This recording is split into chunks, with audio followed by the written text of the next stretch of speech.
Welcome back, everybody. It's episode number 170 of My Cup of Tea. Crazy, still crazy to think that we're still counting up. Evan, how you feeling? I'm doing good. It's been a long day for me. Midterms are already here for the high schoolers, so had to plug and chug a number of grades today. But I've been doing good. We didn't have an episode last week, so we have to talk about the week that was with Peacemaker and Alien Earth. Peacemaker episodes 4 and 5, and then Alien Earth episodes 6 and 7. Alien Earth ends next week, so we have a lot to cover there in terms of what could possibly be happening with the finale. But I think we should start with Peacemaker season 2. What say you? I would have to say. Nice. You've been waiting for that one, haven't you? Not really. That felt weak. Did that play the whole clip?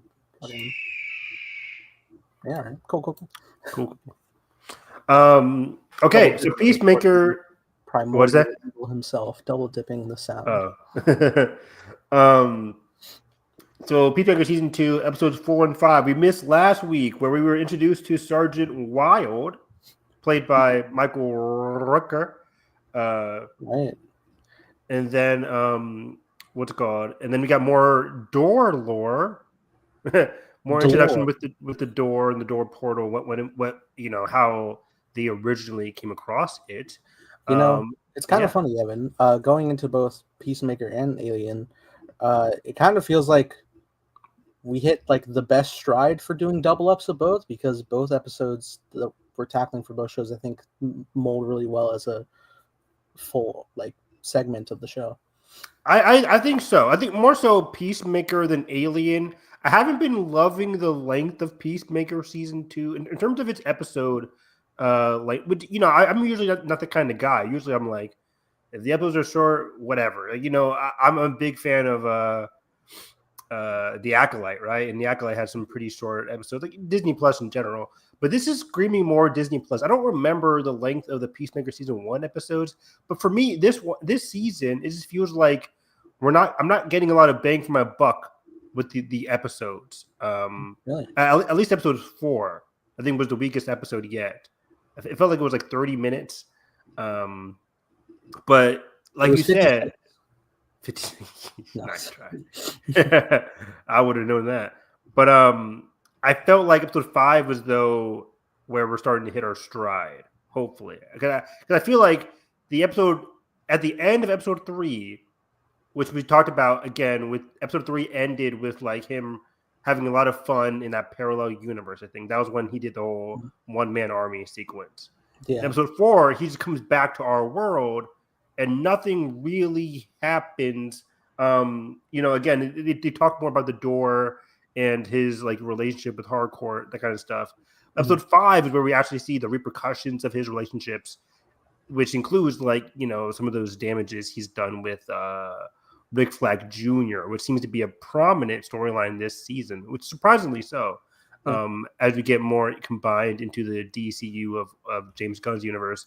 But I like that storyline. But yeah, again, episode 5 is where we hit our stride. But going into episode 4, though, and in general, I think I like what you said there. Like, it all kind of comes together nicely. These 2 package deal episodes here, as this is basically episodes 4 and 5, diving into why Chris feels the need to not only, go into the parallel universe, the other Earth, but he might just need to stay there. At least that's his flawed thinking, obviously. That's not going to stay. It's not going to stick, obviously.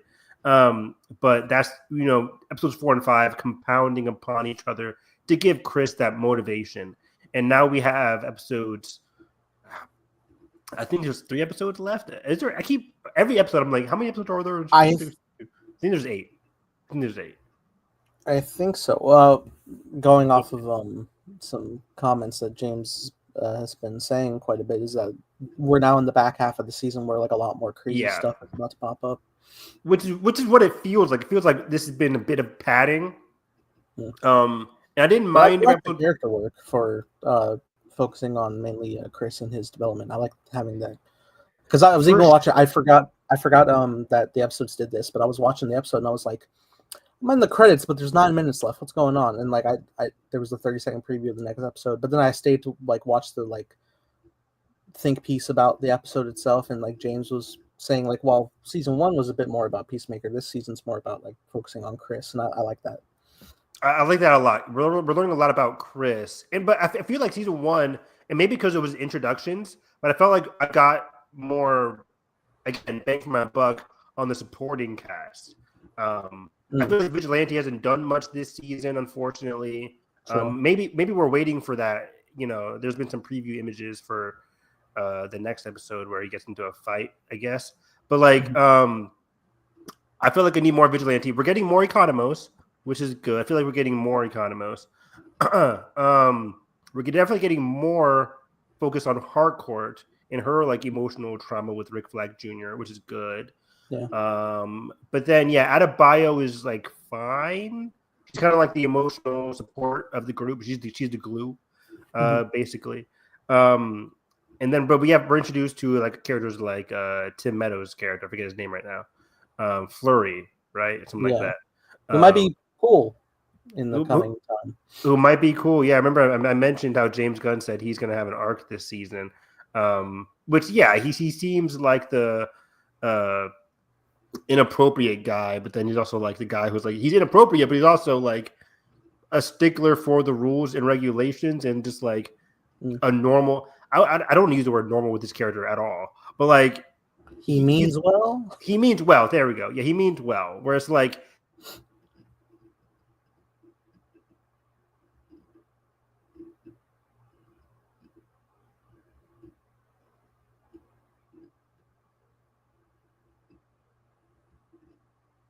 I don't know if I've cut out or if Evan is cut out. I am sitting here. I don't have any warning about my Wi-Fi connection, so it might be Evan right now. Yeah, he's back in. I stayed froze thinking I froze. Is he there? I hear you. Hold on. Bam. I don't see me. There we go. Okay. Your voice came through though, and I was like, "What the fuck? She's a phantom." I'm like Morrow in Alien Earth. Wow. I'm a machine, not a machine. But as I was saying before, I was rudely interrupted by my stupid computer.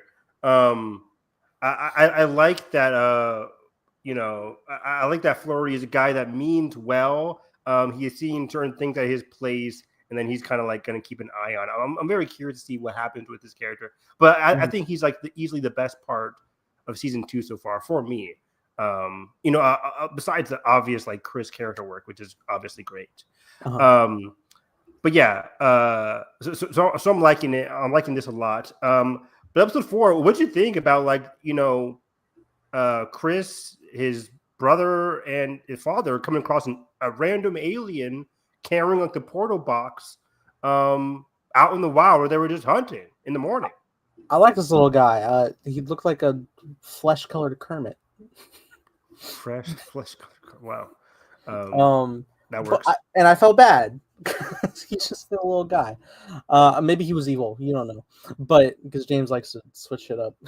But it was like very surprising. I was like theorizing from the jump. Like as soon as I saw the doorway portal there, I was like, "Oh shit! Did he build his house around that portal and then just lived over this spot?" But then I found out the actual workings where you could transfer the doorway to different doorways. Yeah, it was very interesting, and yeah, I think what we're supposed to glean from that, like the alien was pretty innocent. But it's funny. James on social media keeps saying like he keeps sharing the image of like the alien that was like grilling out or like was like the neighbor one. Yeah, the neighbor one. I'm like, is something happening with this? I don't really know what's going to happen. Maybe he's in the dance sequence, so maybe, or also maybe he's just like that's his character in there, and like Chris just has that like annoyance because he won't say hi. Right? Yeah, that's what's so funny about James Gunn. Like you never know like how much impact a certain character will get, but things are gonna get weirder. Things are gonna get crazier. I'm just always gonna assume that alien creature has more impact on this narrative as we get further along here. But yeah, it was interesting learning about the door. It can be transported. You know, it's portable basically with the whole box thing. Yeah. I thought that was a helmet at first when I first saw it. Same. And then even before getting to the alien bit, I thought it was going to be like the first. I thought it was like extraterrestrial, which it is seemingly, or at least is other dimensional. I thought that was going to be like a thing where it was like Chris's dad got this, and now it's going to be the foundation of the material to make his helmets. I thought it was going to be like a whoa, hey, cool little origin thing, but it's a whole other entity. Yeah, it's a whole other thing. But yeah, in the present, we're still on. I think episode 4 is basically about like, you know, them trying to track down Chris. You know, they're doing more stakeouts. Yeah, on the run. Chris is on the run. Yeah, Chris immediately. It's funny because this is when Economos messily texts Chris like, you got to get the hell out of there, basically. And Chris couldn't really understand reading it so literally. But even I'm like, come on, context clues. Yeah, come on, Chris. Like, Chris is so funny because like we know he's a capable guy. Obviously, he's like a well-established assassin leading into like the Suicide Squad.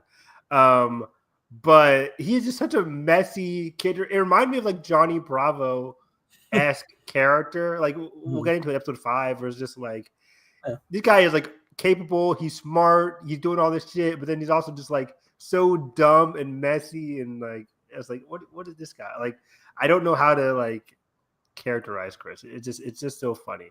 He has such a great like oddly wholesomeness to him. Like, you know, all of his training is trained to be like ruthless, but outside of that, he's just a guy. Like he's like in the next episode that we saw last night, he's cuffed, he's brought into the interrogation, and he passes the comments. He's like, "Hi, John." Yeah. It's like this gentle soul, or trying to be gentle soul. Everybody else is like reminding him of all his mistakes and bad mistakes.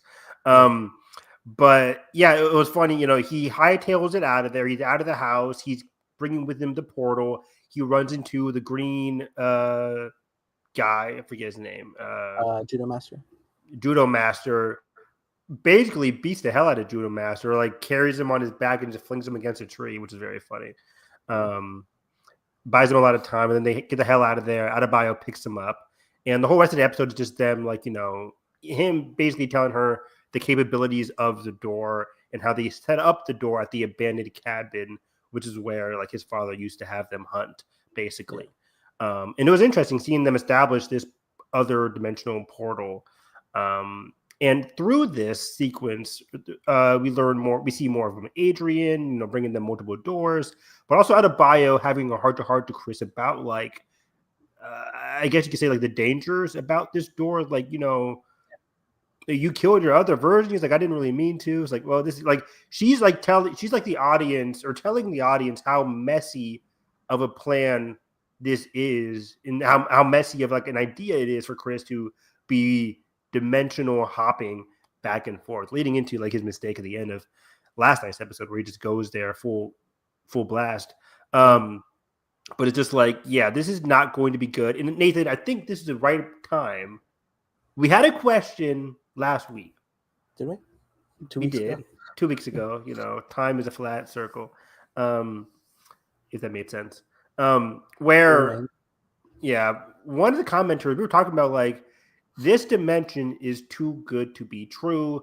Chris is obviously going to leave this dimension narratively. He has to, because like he just has to, because he's going to learn that like I can't improve myself. I'm just hiding away, basically, which I think is the ultimate conclusion. You know, albeit with some messy James Gunn weird shenanigans going on, that leading into.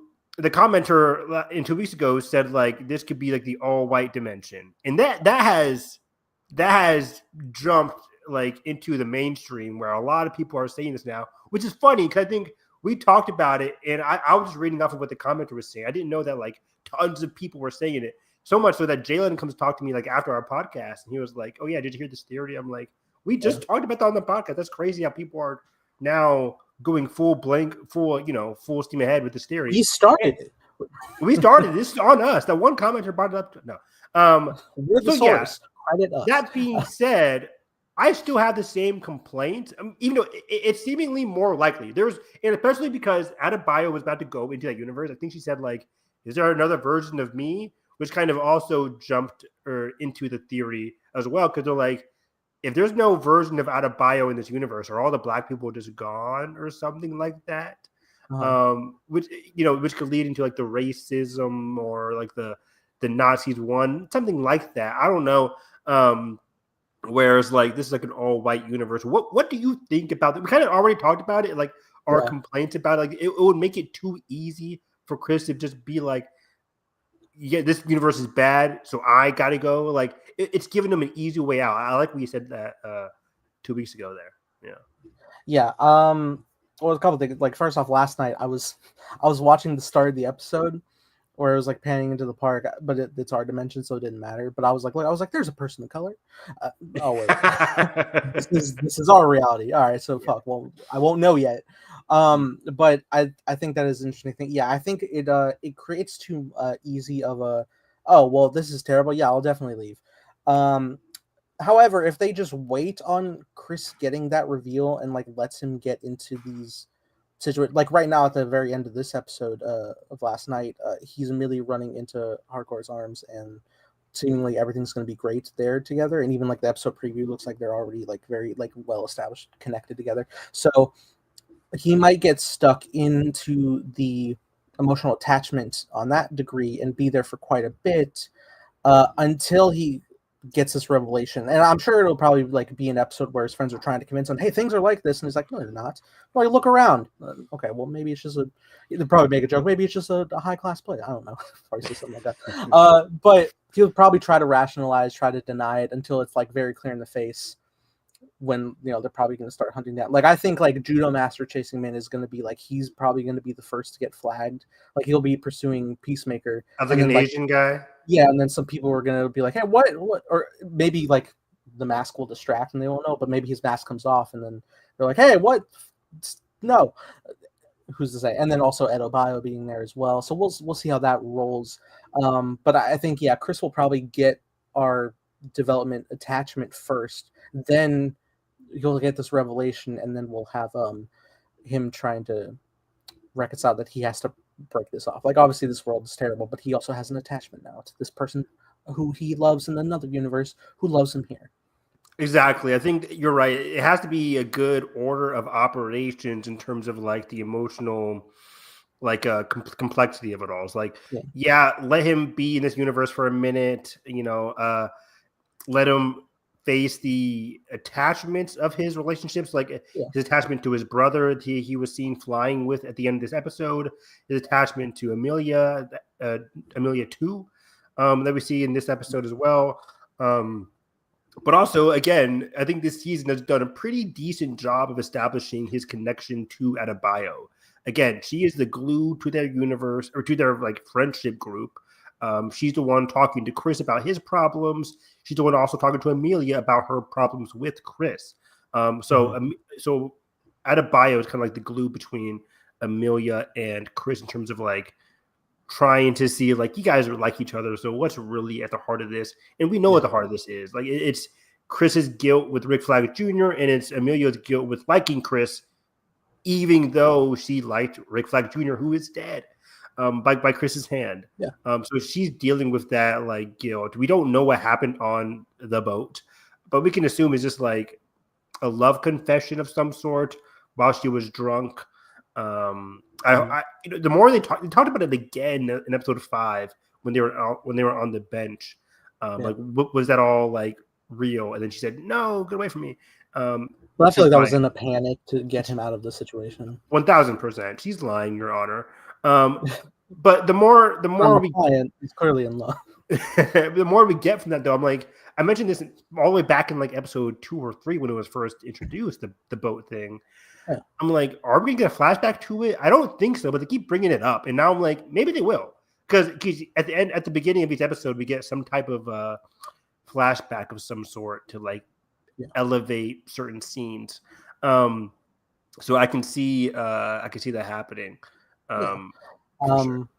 For sure. We just got a comment in. Oh, Hey, Orange nice. Grove. What's up, guys? What's up, Orange Grove? How's it going, man? Long time no chat. Yeah. Long time commenter, first time. I'd love to be so, back on the podcast. but yeah, and also in regards to the idea of Chris having to give up the perfect life, it's something James has done before. If you look back at Guardians Volume 2, Quill Your had favorite finally movie found her ever? father. It's really good. Quill had finally found like his father figure that he always wanted. It was like a perfect world where he can like create some really cool stuff. He has like power here. He feels like a deep connection. Everything seems great. Not realizing there's literally thousands of children's bones of different species under the earth, and he killed his mom, who was like his ultimate person he cares about, and all these things, and all the while his friends are trying to wake him up from like something's not right here. At least Gamora is, and we see how it all plays out. So, I know that James can absolutely deliver on something like that. Even recently, as Superman, like revealing Jor-El and Laura's intent through the message. Great point. Great point. That seems to be very much a big through line for James Gunn's storytelling. Something happened, James? Yeah. There's some kind of like emotional, gut punch that you don't expect from the people that you're the closest to. Yeah. So this begs me to ask the question, I guess, leading into the crux of episodes 4 and 5 for Peacemaker, Chris's arc this season.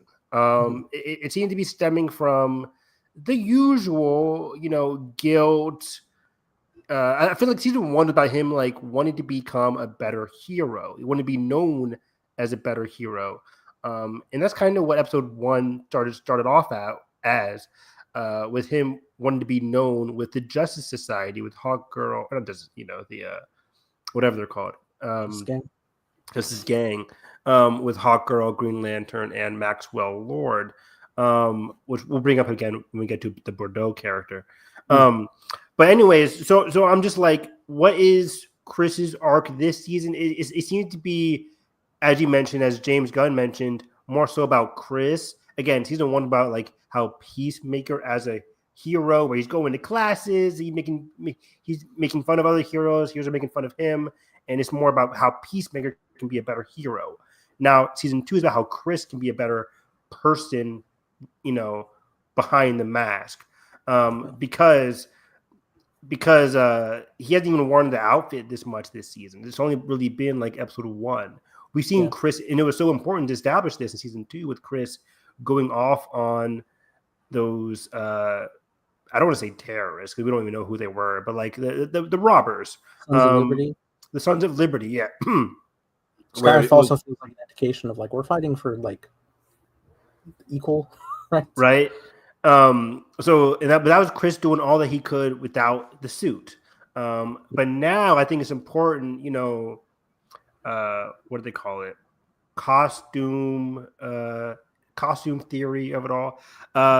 We've seen Chris face these like emotional tolls, getting beat up by Rick Flag, getting emotionally broken up with by Harcourt, and he how do I say it? He negatively reverses. What is that called? When you like he regresses. Thank you. You regress. Negatively reverses.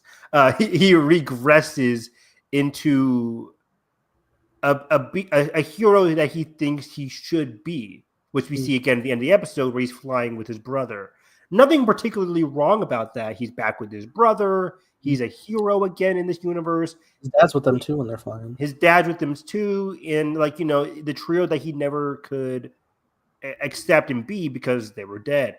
But he's back to wearing the suit. I think it's just important that like without the suit, he was like facing some of his mistakes. Now in the suit, he is refusing to face the mistakes and just living in this paradise world. So it's just him back in the suit, but it's still not a good thing yet because he hasn't really gotten over the hump yet, which again he has to learn in this alternate reality. So it's going to be interesting to see what he goes through here, how he kind of fully manages to come to terms with himself. And I like that we're getting it happens in anime all the time, a retrieval arc, A lot of shows are famous for this, getting your retrieval arc where one person from the friend group makes a mistake, or the person that leaves doesn't think they're making the mistake. The other friends are like, this guy effed up or girl messed up, so we got to go rescue them. One of my favorite arcs in Naruto is a Sasuke retrieval arc. It happens in every arc, I don't think it didn't really happen that much in Avatar, unless I'm forgetting something.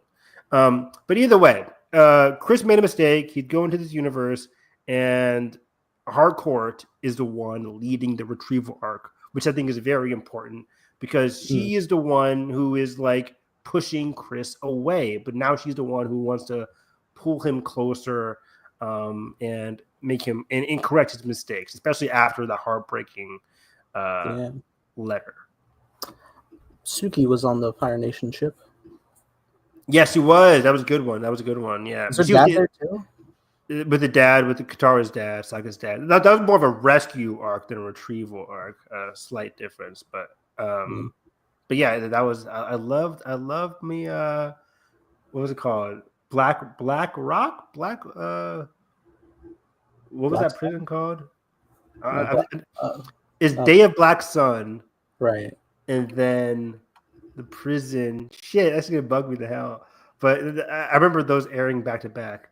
They finally got Vigilante to cry. What's up, Draven? Hey, Draven. I was so sad seeing him sad. That was sad. And again, I feel like it would have hit me more if we had more Vigilante this season. But it does suck because it is kind of interesting. We haven't had much Vigilante this season, but also it's kind of in universe. It's interesting because even Peacemaker is ignoring Vigilante. Well, I think like every alias has taken a step back, right? Because after the events of the first season, everybody just kind of like kicked back. They don't have like their glorious stuff that they're working off of, except Economos, but like he's clearly uncomfortable because all of his friends are on the outs. So it is like more of the focus on all the individual people instead of their actual like jobs and personas and whatnot. Agreed. So yeah, we do get the side mission here with Eagly and Sergeant Wild, played by Michael Rooker. In the last episode, we finally get introduced to Sergeant Wild, who's tracking Eagly. Eagly, way smarter than Sergeant Wild. Sergeant Wild using Eagly's droppings to find him. The disgusting. My favorite joke for every tracker. Yeah. I can't stand shit jokes. I really love how committed Rooker is to every weird character that James throws him. 100%. I don't love the character. He seemed to be gone already. I think. I don't know if that was stick, but it was kind of like a one and done character. It was okay for me. I do like the gag that like Eagly was actually the Prime Eagle. What the hell? Yeah. That was pretty funny and surprising. So Eagly remains a top tier character. Sergeant Wild, not so much. But I did like the death scene. That was pretty brutal. Yeah, man, it was relentless. I like in the episode prior though as well, like when he's doing like the ritual to call, and it's like okay, he's doing but then like the actual flames appear, and it's like oh, this is real. I thought something more was going to happen with that, and nothing happened. Nothing ever came to fruition. It was just like he's got his ritual in flames, and then the next episode he's dead. I'm like, oh, okay, he fell for it. Well, I think that's how he found the hideout. Well, oh yeah, that's a good point. Okay, yeah, that was basically just used for tracking purposes. And then I think this is definitely like a stepping stone to reveal. Oh, Eagly is more than just an eagle, which we'll for sure see more of moving forward. Before especially I forget, because Eagly is in the universe now. He came with Chris. That's true. Who wasn't there before? All the Eagles are gone. I don't know, but it is interesting. Like the other universe, I don't think we brought this up necessarily, but I remember hearing Sunday Movies. They were reviewing the episode, and Mason, I think, brought up the idea that he may have got it from somewhere, but that the people of the universe might be a bit like simple and kind of stupid and inept in their functionality in the world, because there was the whole situation with the Sons of Liberty, and there were like police are there, but like they're not even like attempting to try to get in, and they're calling on Chris, like Chris doesn't have his costume, like what is he going to be able to do? Even someone like Rick Flag, who in that universe is a member of the army, he's like a bumbling guy in an office, and it's like, why is everybody so off and like unable to just do something? And we mentioned, like, why did it take so long for them to take down the Sons of Liberty? That's what they are? Yeah. Because I'm like, Chris from our Earth took him out in like seconds, minutes. It was very easy. But everybody else just didn't. And going along with Mason's theory there, it's like Chris killed Peacemaker 2 so easily. Like, okay. That wouldn't have happened with our Chris. Maybe it would have. You never know. When did we get Eagly versus Crypto? Eagly doesn't want that smoke. Sorry, Eagly. So, well, you know, Kryptonians are famously susceptible to magic. So, fair enough. I think there's a high chance we see Eagly and Crypto interact at some point in the universe. That would be lovely to see. But the big incident in episode 5, we get Rick Flag finally tracking down Peacemaker. Peacemaker gets lured into the park by Harcourt, who has said, like, I gave you the code word there. Let's start with the C. I forget what the code word was. Copacetic. Copacetic, yeah. Which he knew. He understood, but he needed answers. I love the tracking shot of him like hiding behind everybody going through it. Like, playing soccer. Like at first he hopped in and I'm like, oh, is he actually just wanting to pet the dogs? But then he's like trailing behind kids playing soccer. He kicks the ball. Yeah. Very smart character. I mean, this is why I get like weird Johnny Bravo vibes, because he seems so aloof, but he's actually pretty smart. Well, that's the thing. Like this infiltration stuff is like that's 100% what he's perfect at. But you know, social stuff is like it's weird because like clearly this is not the time and place to be asking these questions, but he needs the answers. Exactly, he needs the answers, or he feels like he needs the answers. Right. This is what's so interesting is because he asked her like, what did it mean on the boat? Like, is it really? Are you really drawing that line basically between us? Did it really mean nothing? And I feel like she's already given him this answer in episodes prior, in discussions prior. But I feel like this is just his one chance. He's already on the run. He has set up his door in episode 4, and he just needs one more, dare I say, like excuse to leave. Because I feel like he knows what she's going to say. It's not like the gun's pointing at him, which he knows. It's not like she's going to say, like, you know what? Yeah, Chris, I love you. Like, what would he have done there? Like, narratively, it just made sense for her to separate herself, because, you know, high intense situation. But also, it's just that, like, Chris, you should have expected this, you know, as a character arc. But this is the feather on the camel's back, per se. Like, this is like the big push that causes Chris to be like, you know what? You know, I got to go. And at this point, he's hurt emotionally by Harcourt, but it's not until Harcourt beats him up that he is then upset at Harcourt. You know, there's a difference, whereas like she tells him no and he's hurt, but he's also heard that before. But it's not until she diverts Bordeaux's gunshot, shoot to kill order, and tackles him that he thinks like, oh, now she really betrayed me.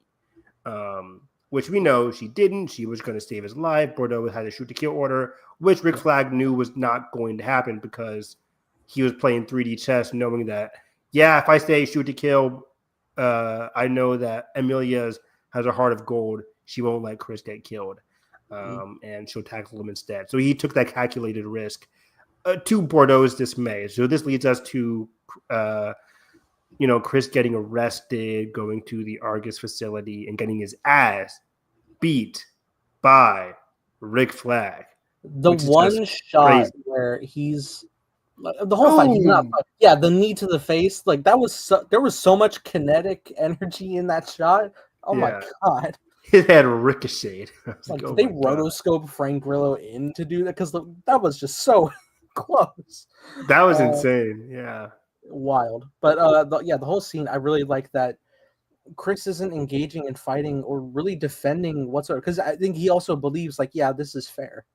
He believes this is fair. Again, this is a predominant part of his character arc this season. Is his inner guilt, his inner like, I made a fucked up decision.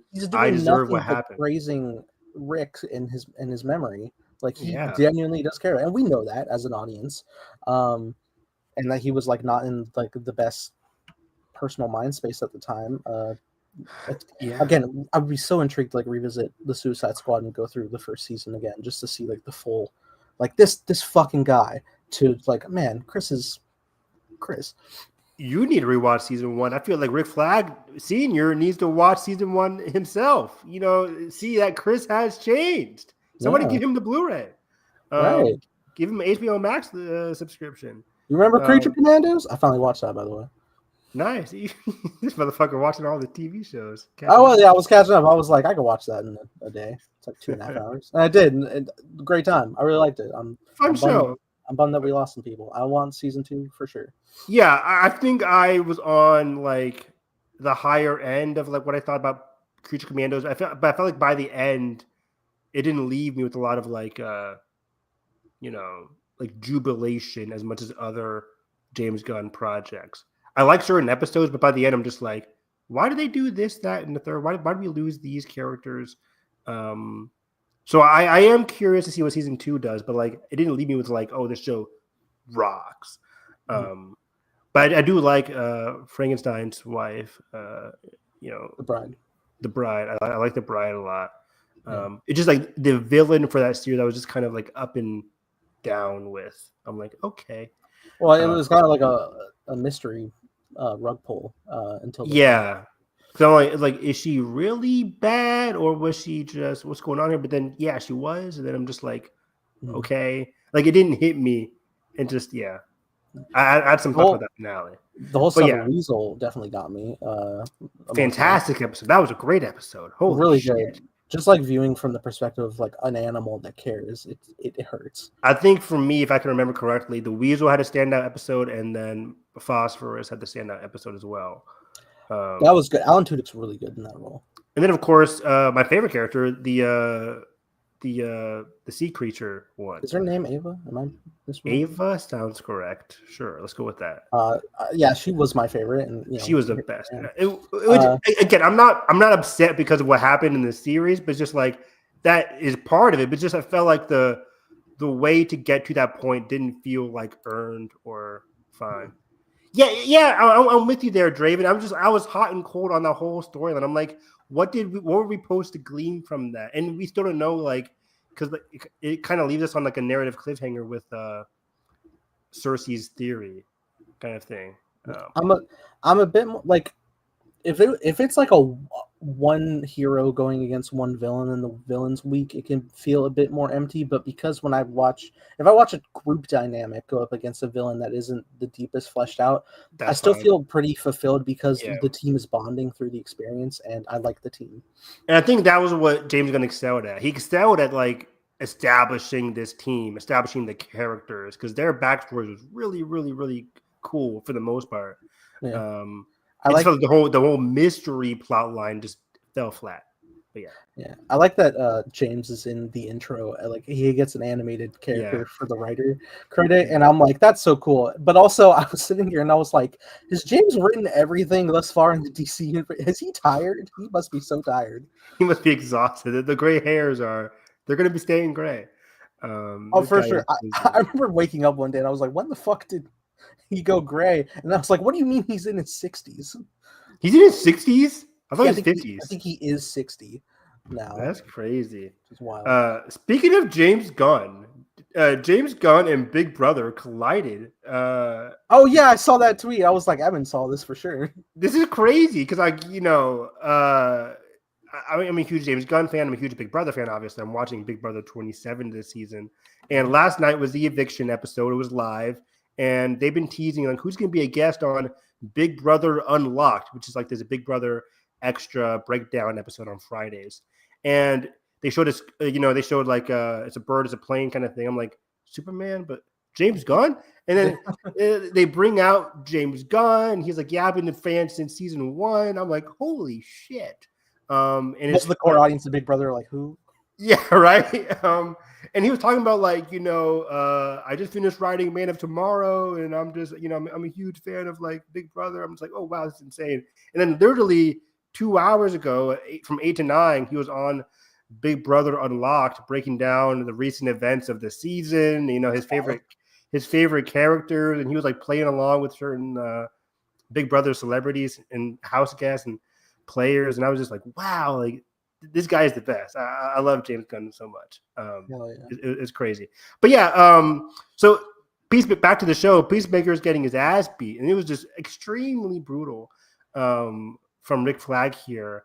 But I'm also liking Rick Flag. He does seem a bit different than what we were just talking about, Creature Commandos, Rick Flag. Sure. But I think that's it's before. It's after. This is after. Peacemaker's after, yes. This is after. He talks about how his back hurts after getting beat the fuck up by Clayface. Did he say that? Yeah, he was talking to. He was in the elevator, or maybe he was talking to Chris. He was like, "I have like a." He said he had a back injury or back problem recently, and it was straight up because Clayface. Was that with the Economist when he got appointed at Argus? No. This was in this recent episode. It was in this recent episode because I made a note about it. I was like, "Oh, Creature Commandos reference." So I forget who was. Maybe he was talking to Bordeaux, but he was talking to somebody about like a back thing, and I was like, "Oh yeah, because Clayface beat you up." Yeah. Wow. But also, like, I was sorry, just real quick with Creature Commandos, seeing Clayface, I was like, "Is that Clayface in this upcoming movie, or is Clayface Elseworlds? Is this an origin? What's real, Evan?" I think Clayface is DCU. That's what I thought. And at the same time, interesting bits with the flash forward sequence, seeing the heroes. There's no way that Clayface is going to connect to like Creature Commando season 2 with Clayface, right? Yeah, maybe. I mean, if James is always doing these things, then we're early on enough. He could. Clayface didn't die, right? New Clayface. Are there? I think there might be different Clayfaces in the DC universe. At least like 2. That'd be confusing. I don't know. Well, I mean, clearly that Clayface is done in the Creature Commando, so it's whatever. Is he? I think so. I don't think so. Didn't he die? Draven, are you still watching? I don't think Clayface died. That's 2 years ago when this came out. I remember thinking he died, but I think like a piece of clay slithered away, right? Maybe something. Clayface is fine, I think. Because how did he get beat up how did we think he died in the first place? He just got he got electrocuted. That's right. He got electrocuted. Yeah, he's fine. Yeah, I guess. Yeah, he's fine. But yeah, because Clayface had some kind of like connection to like Cersei, right? Wasn't that the whole plot with the princess plot or connection to the princess? I don't know. He was hired to pose as someone who's an expert on Themyscira, which also there we go. Where's Wonder Woman in the DCU, James? Well, yeah, that's another thing. But yeah, the flash forward was interesting. I just want to comment on that real quick because it basically was like a fucking Snyder Doomsday premonition thing again. But you know, we saw David, specifically his Superman hanging, and then there was a Batman silhouette, and Peacemaker, and I'm like, Peacemaker has been in every DC property, which is wild. And that was the show where the writers confirmed that the Flash is not Barry Allen. Oh, okay. They said that Flash in the future was the other one. What's his name? Wally West or Wally? Yeah. The older one. Okay. They said it was Wally. That's what we're asking. So that's what we're asking, Draven. I think it's Elseworld. Yeah, I don't think he's dead either. I think he's fine. A little lightning, don't hurt nobody. He'll be okay. For some people, I don't know. How is clay affected by lightning? It hardens. Then it would shatter, yeah. Yeah. But so, yeah, and then also there was another like brief glimpse at a Batman, but like, was that? That was in the Phosphorus backstory. Yeah. Could be Pattinson. I don't know. I'm into that was the episode where he had a discussion with who's that one interviewer on Happy Sad Confused? What's his name? Horowitz. Josh Horowitz, yeah. Where Josh asked him after that episode, after that Phosphorus backstory aired, James was revealing that it took him a long time to get that silhouette, just the silhouette right, because this was their first appearance of Batman, and even though it's a silhouette, he wanted to get like the figure right. And he did say like that people shouldn't like take this to heart into what we see of live action Batman. Again, Rick Flag is not white haired, so like these things are subject to. And that was only because of timing of the filming. That's what James. Yeah, because his commitment to another project. Yeah, for sure. Do you think he'll make him at any point? Yeah, I think next time we see him in season 3 of Peacemaker, if that happens. I thought maybe they would just like recolor him in Creature Commandos. Oh, because that's probably way easier to just be like, all right, yeah, it's black hair. Yeah, you do a paintbrush. Literally like the fill tool. Yeah. But anyways, so that was big. But yeah, going back to finishing up our Peacemaker discussion here. I have a scar on my wrist that hurts. Anyways, we don't meet, but we get more glimpses of nefarious intentions here with Bordeaux. When she had the shoot to kill order, she had a eye mechanism, locking in there. It was revealed to us by Economos that he really hates Bordeaux. She was fatally injured in a plane crash. Maxwell Lord seems to have given her some enhancements. I'm not sure. I read online somebody said Maxwell Lord, but I'm like, I don't know who else. Somebody, Maxwell Lord. I was thinking it could be Luther. Could have gave her some enhancements. I think he was using her, if so. But maybe she's a spy. He's in jail. No, but I mean, like, if you look at like the engineer, yeah, he upgraded her and now is like a right hand to Luther. Oh, true. As a tool. But also maybe he cares about her. Maybe. I'm so excited to explore more of Lex and Man tomorrow. But me too. But yeah, here she is like confirmed to be a cyborg. And I was watching the scene where like we zoomed in on her eye, and I thought she just kind of like had like a fucking like enhanced contact lenses or something. Me too. Full on cyborg. Full on cyborg. But the intriguing notion of this is that she is establishing some kind of sexual, flirtatious relationship with Rick Flag. Someone on Twitter said Rick has a thing for girls with accents. Yeah, fair enough. And yeah, so I don't know where this could possibly be going. Rick Flag is a smart dude, so I don't see like he gets manipulated that easily. But we saw what happened in Creature Commandos. That would be a nice through line to be like, I'll just do this once. Yeah.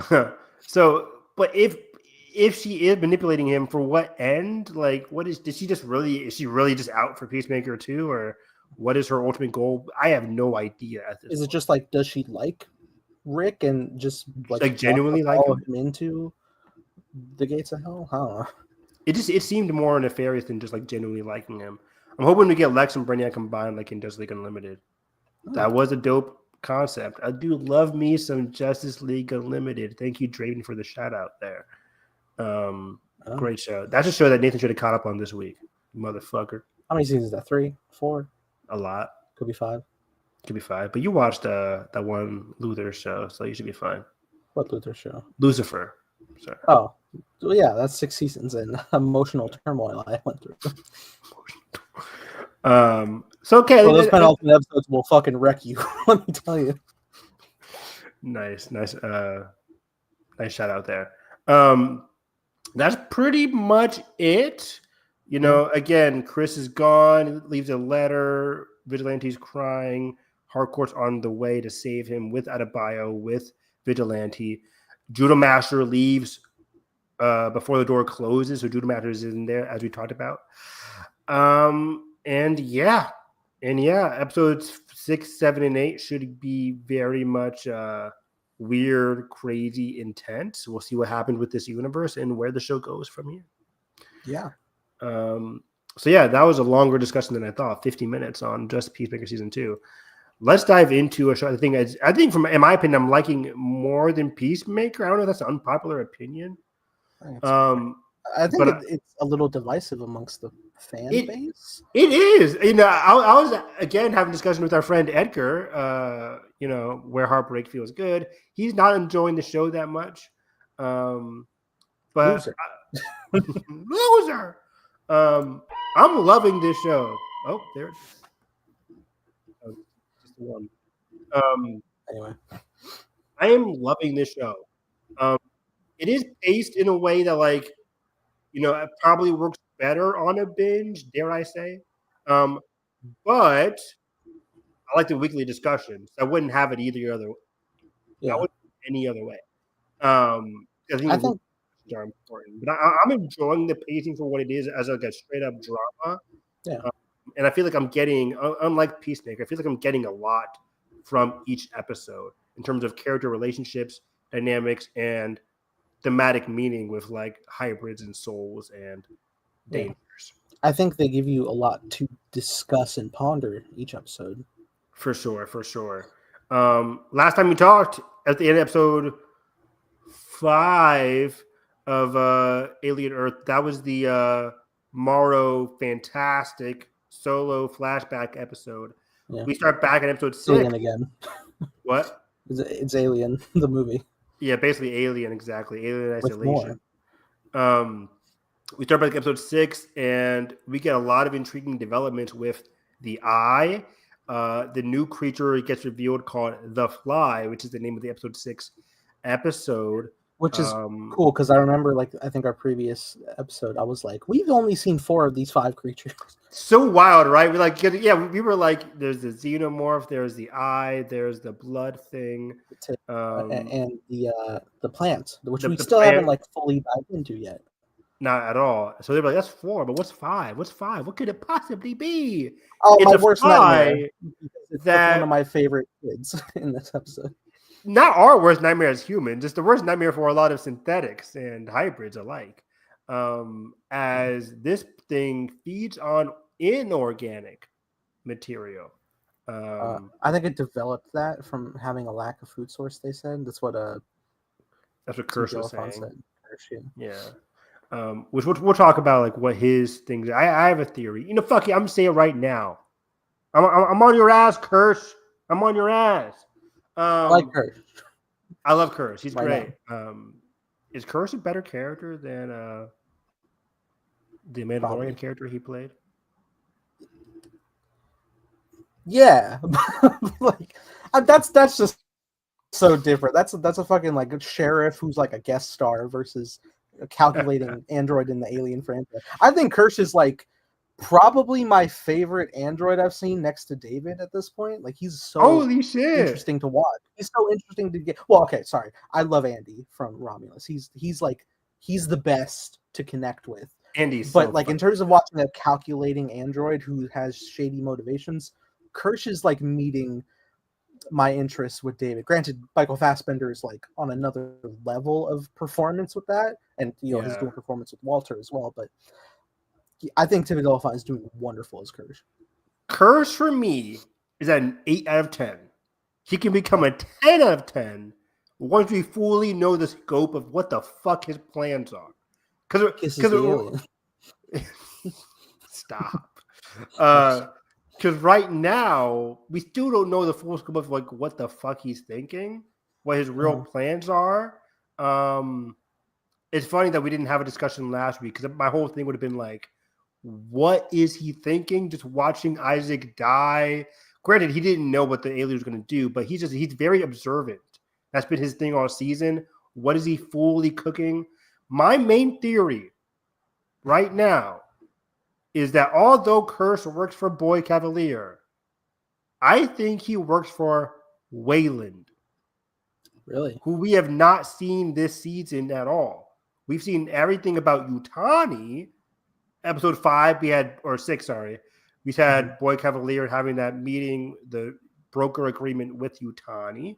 Yutani is the one that hired Morrow. Kirsch seems to be above and just all-knowing. I feel like Kirsch's whole thing, especially in episode 7 now, where he captured the xenomorph, like he did all this 3D chess thing with Slightly, also he could capture Morrow and the second xenomorph baby. The xenomorph has always been a prized possession or target for Wayland. It's obviously a target for Yutani, but it's also, from the lore of the show and the movie, it's just been a thing for Wayland, obviously. And the whole beginning of the series was all about like how these 5 companies are struggling to answer the one question of, immortality. Hence, Yeah. Prodigy doing the hybrids while Yutani goes the alien route. I just think Wayland would be a very good tease to have at the end of season 1 as having a direct correlation to Kirsch, leading us into season 2 where Wayland can put up a more bigger, presence, a la like King Kong at the end of the one King Godzilla show. Where the fuck is that by Monarch? Is that coming next year, I guess? I thought it was coming out at the end of this year, but we're already in September. I don't know. We're already in September. We know nothing. Don't be surprised if what? Those VFX were very quality in that show, so maybe they're just taking very quality. Yeah, don't be surprised if Monarch comes out like in January, which is already crowded for me. What was Monarch like? Was that last summer? Was that 2024 summer or fall? Or maybe earlier? I want to say it was because we had Godzilla Kong in the past. That wasn't this. True. What was it called again? What was the show called? Monarch: Legacy of Monsters. There we go. It says 2023, Nathan. Oh my god! I had to check what year it was. November 2023 to January 12th, 2024. All right, let's get it out this year, please. That's wild. For what, 8 episodes again? That was 10. It was 10 episodes. But like Apple TV pumping out Slow Horses like it's crack. Why Slow Horses is like 4 or 5 episodes a season? That's true too. That's crazy. We're like fucking Monarch season 2. That's way too long. That's way too long. It's already filmed, yes? Yeah, they finished filming. Like they're not waiting on Wyatt Russell. That's fucked. He's doing Doomsday. Is Kurt back? Do we know? Is who back? Kurt Russell. Oh, can we free him? Can we save him from Hollow Earth? Kurt's less busy than Wyatt. He was in Thunderbolts and Doomsday back to back. I know, and yeah, he's probably gonna be back for. I heard they wrapped filming today. Yeah, wrapped filming. Well, they're gonna have like reshoots, but they're gonna. I heard reshoots. But then like Secret Wars is gonna go into production. Why did I hurt my back like an old person doing that? I don't know. Next year, Secret Wars. That's for stuff for later though. But in regards to your theory with Kirsch, however, am I wrong? Am I crazy? Am I high? Maybe little, because why capture Morrow anyway if he could successfully get the xenomorph off the island? True. I don't know. I wasn't thinking that far ahead. I think capturing Morrow. I think because he still has to play the part of Boy Cavalier's in my theory. He still has to play the part of like Boy Cavalier's right hand guy, and he wouldn't just let. It's so hard to just like capture Morrow's team while also like slipping the alien out. He wanted to prove to Boy Cavalier that he has the second xenomorph and that he captured Morrow. He's doing everything Boy Cavalier wants, but the eye is going to be Boy Cavalier's doom. Yeah, this could just be like Kirsch playing long game run around for Boy to, crumble from within. Like he'll get his comeuppance in the long run, and then the whole company's out, and then it's like, oh, Wayland will step in. I'll buy And we all thought that Boy Cavalier's demise would be at the hand of the xenomorph, like Wendy's puppet xenomorph, which went on a killing spree this week. Or it could be the second one that's been captured, which will inevitably be let free. But the narrative is pointing us all towards the Boy Cavalier's doom being the eye creature, who I love that scene. What he's like testing the intelligence to complete pi, and I knew the next segment of numbers, so I was like, yes. Oh, you a math genius, motherfucker? 3.14 159, baby. But he didn't say 9. He said poop. How do you get pooped in? I thought poop meant like 2, like as in the number 2. But I guess it wasn't 2. But then they like yelled for a while, and I was like, does that mean 9? Saying no in German, which is also 9. No. Yeah, Andy Serkis is sheep. Yes. So yeah, going all over the place with this breakdown here. I like the Boy Cavaliers connection here with the Eye. Boy Cavalier since episode 1. What has been his main motivation for the creation of the hybrids? For pulling the aliens to Prodigy Island in the first place? It was to talk to something that is more smarter than him. He's a genius. He's a boy genius. Jimmy Neutron ass motherfucker. Brain blast. And brain blast. And I think he found his match. He literally starts getting giddy, excited at the prospect of the capability of the eye creature as it studies Boy Cavalier and Kirsch. Now, this brings an interesting topic. He's talking with his right hand guy, and is like, "Oh, this is a great idea. We should put it into a human. I think it's like grab somebody with like a lower intelligence so we could see how much it escalates." Oh no, I know exactly who we put it in, and we cut away. Cut to Hermit. Well, I don't think they did, but I think it will. I think his target is probably going to be Hermit. Yeah.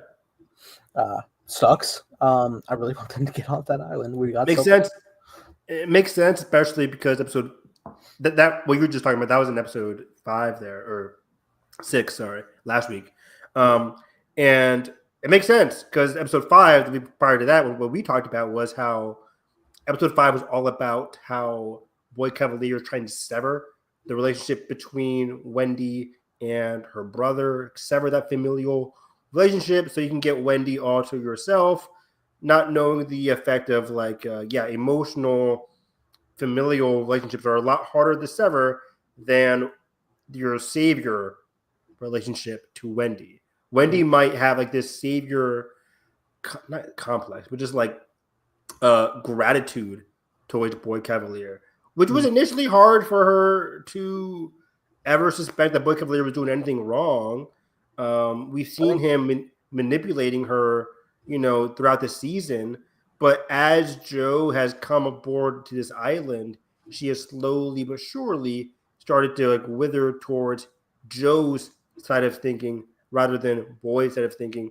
And, all because of Boy's fault there, ruining his relationship with Wendy by what he's been doing with Nibs, by severing Nibs' memory banks. That was a big unnecessary mistake. He lost a lot of social capital with Wendy by doing that for no reason. Because Arthur and Dame Silva were saying this is not even a good solution. If we wipe her memory banks, it's just what's it called? It's just going to cause Nibs to something bad is going to happen to Nibs in the future. And Boy Cavalier was like, just do it anyways, whatever. But we see the effect it had on Nibs in this week's episode. And then they just put Nibs back in her room and then just let her talk with Wendy. I'm like, Boy Cavalier fucked it up. Wild to just not lock off her wait, you didn't want to assess how she wakes up and responds. You just want to drop her back in and not tell Wendy to not say anything. Really bad. Immediately, they erase, and then the next scene, she's like, "Hey, you remember the crash?" What? Really messy thinking. One can attribute this messy plan to the fact that Boy Cavalier had to rush along with Kirsch to the broker agreement with the 5 companies, the one other company being Yutani. That could have led to a rushed decision because he was so giddy to just one up Yutani. So that could have been it to give him some kind of excuse. But, excuse me, that was just a very messy, unnecessary choice as Wendy is starting to, again, move closer to Joe's side of thinking. And as she's talking with Wendy's talking to Dame Silva. Dame Silva has just made a lot of also mistakes this season. Arthur has seemed to be the moral compass, while Dame, while she does agree with what Arthur is doing, seems to be just willingly still siding with Boy Cavalier until she realizes that her husband is dead. Because she, in response to Wendy's anger about what happened to Nibs, Dame Silva was just like, trying to assuage the situation in a very messy way. Just like it just, I forget there's that dialogue now. It's been over a week, but I remember it just reminded me of just like how Dame Silva isn't valuing the how do I describe it? Like the humanness, or like the like respecting the being of like these hybrids, basically. But by saying just like, oh, we were just trying to help Nibs, like by severing her memory, like you're losing her these vital experiences. That was kind of like Wendy's core argument, and Dame Silva's only excuse was like, we were just trying to help. And it's like, what it shows from Wendy's that like, oh, we're lesser than, and you have the capability to just, affect our emotions, affect our way of being so easily. Like that fragility, it was probably what really scared Wendy into like again moving to Joe and wanting to leave. Yeah, it's definitely messy. Like in hearing her try to explain it to Wendy, I can understand what she's saying, but because of the circumstances that Wendy's already experiencing, you could see how like she's not gonna get on board to this, because I can definitely see the equativeness to like, having like a virus, whether in a computer or a human body. If you have the ability to remove that, then yeah, that would be beneficial. If it's like a corrupt file in this instance, like yeah, but because it's just kind of like not, patients have the ability to give the okay for treatment. Yes. She did not. This wasn't an option.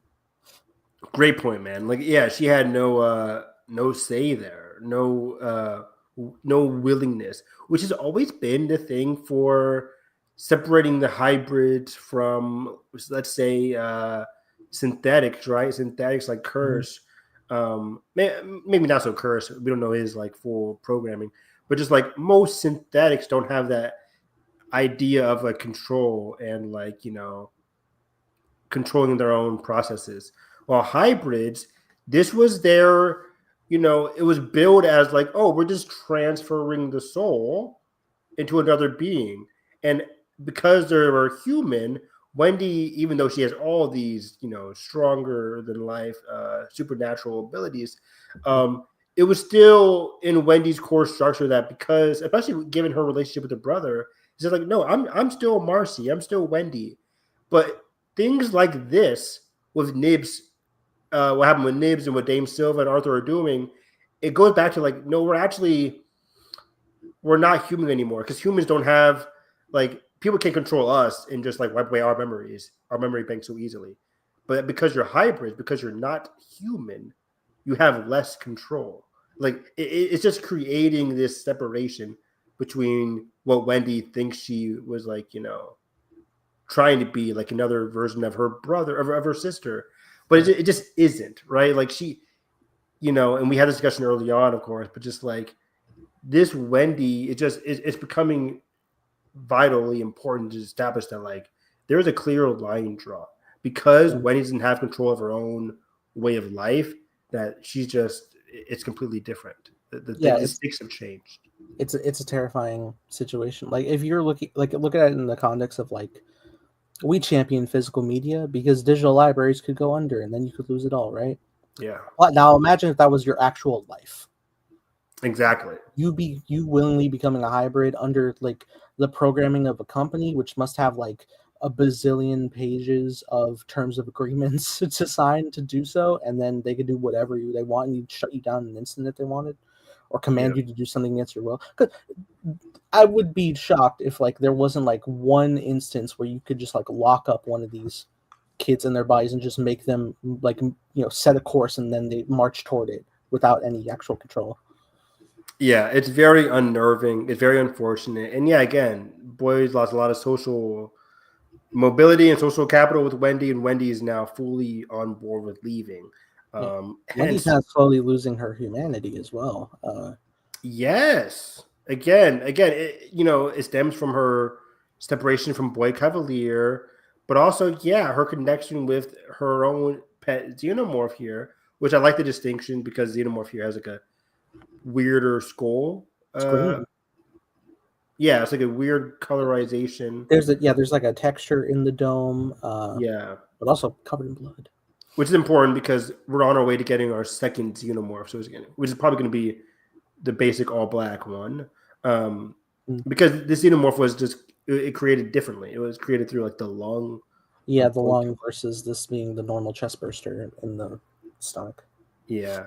So yeah, episode 5. Wendy is starting to get larger control over her own pet xenomorph. It looks different. Starts communicating with it. It's loyal. It's crazy. It's very loyal. Like it's crazy. Like this is like it's confirmed. Like yes, you can actually like commune and appease the xenomorph if you were able to communicate with it. So it's very crazy. In episode 7, we see the full capabilities of it in this week's episode, where it just fully unleashes on the other agents, the people tracking her. It was monstrous. It was crazy. And Wendy has no like human nature to just be like, oh wow, this is bad. Even though of course most humans are also it's not human to say that this is bad, but it's just like she's losing who she was. Normal Wendy wouldn't have like possibly done this, but she is so easily like killing all these people by unleashing it out of its cage. Like it even of course you see her brother Joe being like, you knowingly unleashed it, like that's not good. Yeah. So that was very bad. So I don't know where that's going though. Like, is something going to crack in the finale inside of Wendy, or are we going to pet alien versus the new growing alien that Curse has captured? Like, what's going to happen with it? Is her pet going to accidentally kill Joe? Like, that'd be crazy.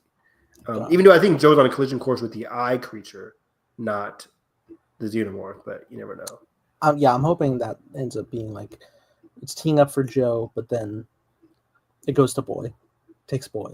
The eye. Yeah. Yeah, and I think the eye, going to that discussion, the eye, I am betting, I'm calling it on this podcast, the eye will speak via Boyd next week in the finale. Whatever host it takes for human. Whatever host it takes. I thought it would be the Boy Cavalier's right-hand guy, the older guy. I can see that. I thought that was going to go to him and just talk to him, or it could talk to Boy, or it would just kill Joe and it would go through Joe. That'd be sad. I don't want that to happen. But Joe has like 9 lives. Maybe Death's finally going to catch up to him. So we'll see. But yeah, that's going to be. I'm very curious. I don't even know what the eye creature is even planning. What is it thinking? It might just be like the Thing situation. Just escape and spread. Yeah. Any means possible. I don't know if they can mass produce, but I don't know. Yeah. But even Curse was like, it would be very dangerous if the thing got like let out into the open. Very, very dangerous. Yeah. I would, like I said this on the previous, but like we haven't seen anything substantial from the plant yet. I want it to have its moment in the finale, and I hope the moment is actually a compassionate creature found in the universe, not just another killing machine. I think that would be a great like subversion to the whole expectations. Nathan's heart grew 3 sizes that night. That's not happening. You don't know. Not happening. There's no good alien in this universe. No. Predators aren't there. I think there was they're pretty. Are they all right? Killers are out there to kill everybody for no reason. Well, yeah, that's all subsecond with this weird fucking king. Versus like, I think our new main character coming up next month he's probably going to be chill. Maybe we haven't seen him interact with a human yet. He's interacting with the synthetic. Yeah. Anyways, the final Predator in Alien versus Predator was okay as an ally by the end. He was great. He was the only one locking in. But yeah, rare occurrence. But yeah, the big part of last week's episode was the unfortunate death, speaking of the eye creature, of Isaac here, where Isaac messily, while being watched by Maro, by Curse, by the way, on his way back from the meeting, was just watching Isaac get killed here. Granted, he recklessly told Isaac, hey, go into the den thing, just feed it, watch it, whatever.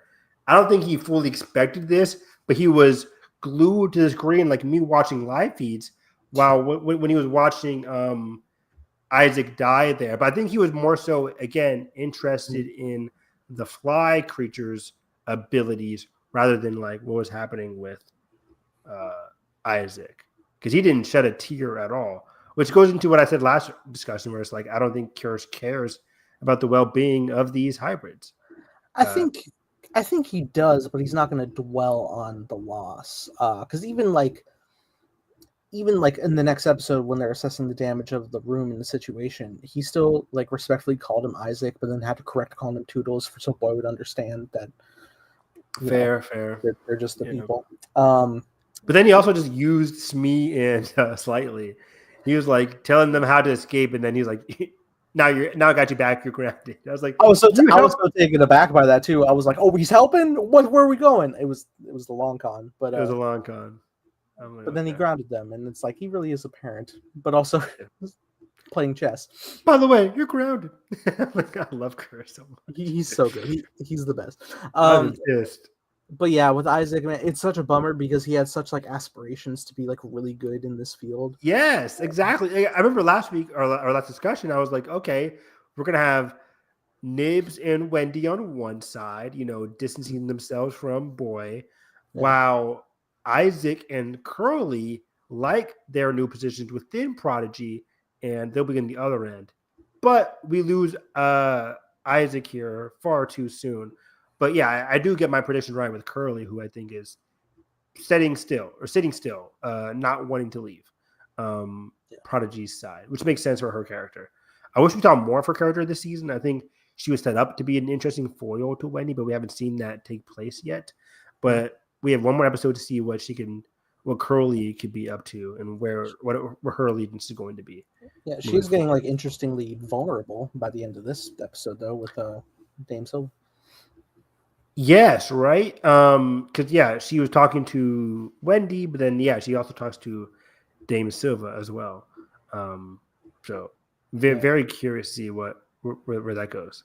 I really do love like the reminder that these are just children, because even though she wasn't like willingly going to go with Wendy was like, okay, but you have to like promise that you're not going to tell on us. Like it's very, very simple, but also like so real for a child. And just like thinking that like all of these like descents into turmoil are not just like of a human mind, it's a child's mind. Like how are they able to like navigate these impossible, horrific, traumatizing situations? Exactly. These people are getting, which is why it was so sad to see Nibs lose her memory, because these were traumatic situations, but like you can't just negate it entirely. It's gonna be bottled up. But then like Wendy's doing all this stuff. We'll get into Smee and Slightly in a second. They're dealing with some fucked up shit.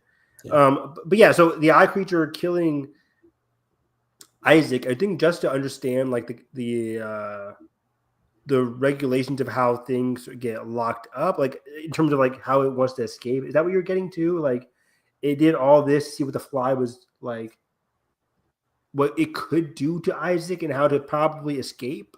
But even at the end of the episode, when like the cage door was wide open, the eye just chill. It didn't move a muscle. Well, I don't think its door is open. It's not. The door's not moving. It's not open. No, sure? only the egg room and the fly. Okay. So yeah, it didn't move a muscle, but like it was just again chilling this week with Boy, Cavalier, and Curse.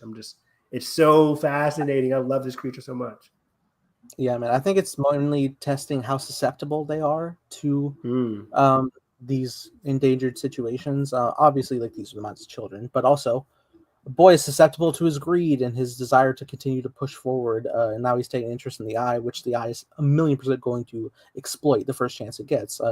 Even thinking back to Morrow's flashback episode with the whole crew on the ship in the science room, when it was put onto the glass and it's so like, oh, I'm not locked in. Let me use my leverage to push off and break out. That was crazy. So yeah, it's gonna go to a host next week, and it's gonna be crazy to see. But yeah, it was such a startling, awful death scene from Isaac. It's just like, oh, this thing was disgusting. Just like breaking down his body.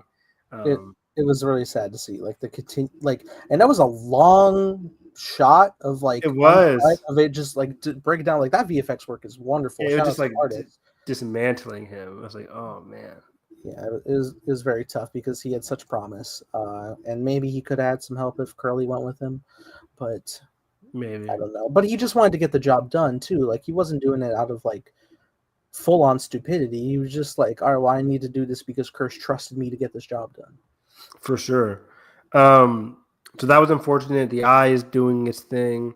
Slightly has been continued to be harassed and threatened by Morrow.